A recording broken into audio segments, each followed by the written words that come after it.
इस डिक्टेशन में कॉमा के लिए कॉमा,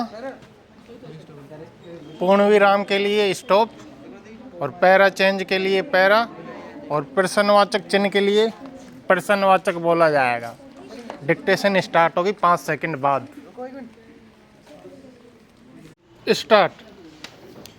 यूक्रेन और गाजा में चल रहे युद्धों के मद्देनज़र निरस्त्रीकरण का मुद्दा एक बार फिर से महत्वपूर्ण हो चला है। स्टॉप। अंतर्राष्ट्रीय शांति और सुरक्षा बनाए रखने के लिए निरस्त्रीकरण संयुक्त राष्ट्र के टॉर्चर के अनुच्छेद 26 के तहत हथियारों के नियंत्रण और उनके प्रसार को रोकने के उद्देश्य से सदैव महत्वपूर्ण रहा है। स्टॉप।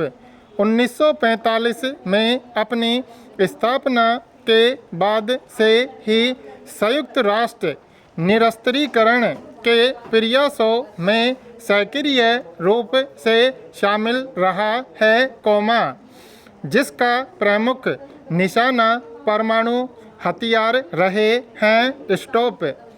महासभा द्वारा पारित परमाणु हथियारों को नष्ट करने की मांग वाला पहला प्रस्ताव निरस्त्रीकरण की दिशा में पहला कदम था। स्टॉप। शीत युद्ध के दौरान और सोवियत संघ के विघटन के बाद भी संयुक्त राष्ट्र ने निरस्त्रीकरण की दिशा में आगे बढ़ने के लिए विभिन्न कानूनी ढांचे तैयार किए हैं और संधियां की हैं। स्टॉप। पैरा। संयुक्त राष्ट्र सुरक्षा परिषद क्षेत्रीय निरस्त्रीकरण के महत्वपूर्ण मुद्दों को लेकर भी महत्वपूर्ण भूमिका निभाती है। स्टॉप। सैन्य स्टाफ समिति की सहायता से अस्त्र नियंत्रण की एक प्रणाली स्थापित करने की योजना प्रस्तुत की जाती है। स्टॉप। अनुच्छेद 26 के तहत किसी योजना के रूप में प्रस्ताव को तभी मान्यता मिलती है जब उसका ठोस स्वरूप हो, यानी उसमें विशेष व्यवहारिक उपाय शामिल हों। स्टॉप। अनुच्छेद 26 में संयुक्त सिस्टम शब्द से तात्पर्य है कि सुरक्षा परिषद द्वारा बनाई गई कोई भी योजना व्यापक और बहुआयामी होनी चाहिए और अलग अलग व्यक्तिगत उपाय तब तक पर्याप्त नहीं माने जाएंगे जब तक वे एक सुसंबद्ध संगठित प्रणाली का हिस्सा न हो। स्टॉप। पिछले कुछ वर्षों के दौरान हथियारों के उपयोग, प्रसार और कब्जे को नियंत्रित करने के लिए कई संधियां और सम्मेलन अस्तित्व में आए हैं। स्टॉप।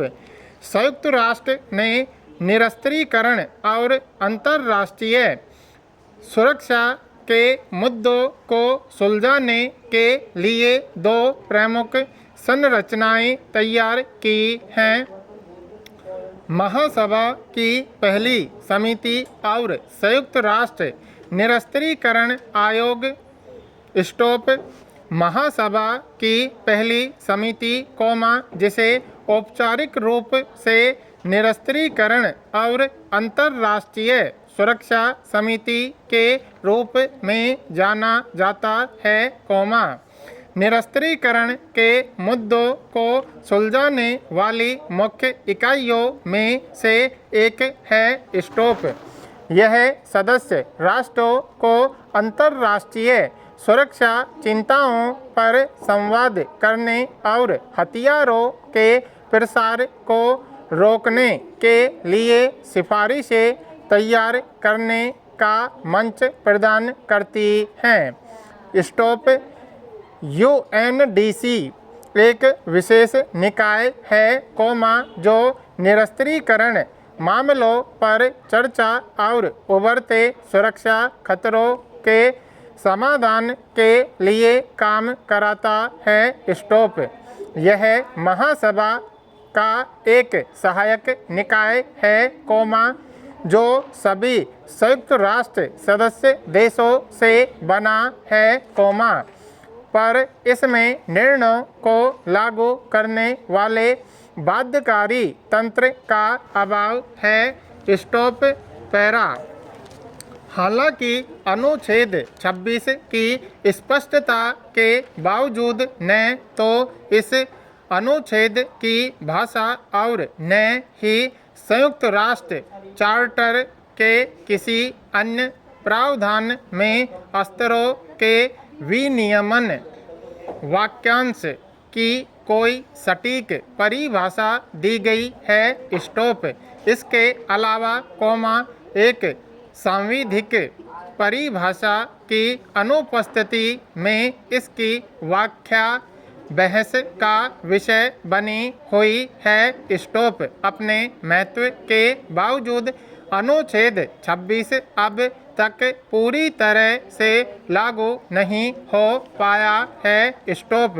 इस अनुच्छेद का उद्देश्य ऐसी प्रणाली बनाना था जो हथियारों को नियंत्रित करे और जिससे मानवीय विकास के संसाधनों की ज़्यादा हानि न हो। स्टॉप।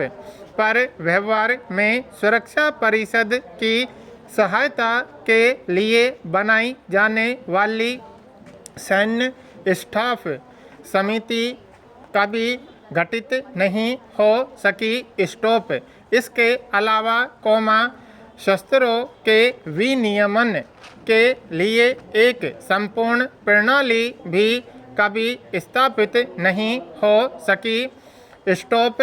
अनुच्छेद 26 के लक्ष्यों को पूरा करने में दशकों की निष्क्रियता और असफलता के बाद अब एक दूसरे चार्टर की आवश्यकता पर चर्चा हो रही है। स्टॉप। इस प्रस्तावित संशोधन से निरस्त्रीकरण की जिम्मेदारी सुरक्षा परिषद से महासभा को हस्तांतरित की जा सकती है और संभवतः एक नई संसदीय भाग के माध्यम से निरस्त्रीकरण के लिए एक प्रोटोकॉल लाया जा सकता है, जो सदस्य देशों द्वारा अनुपालन सुनिश्चित करवाएगा।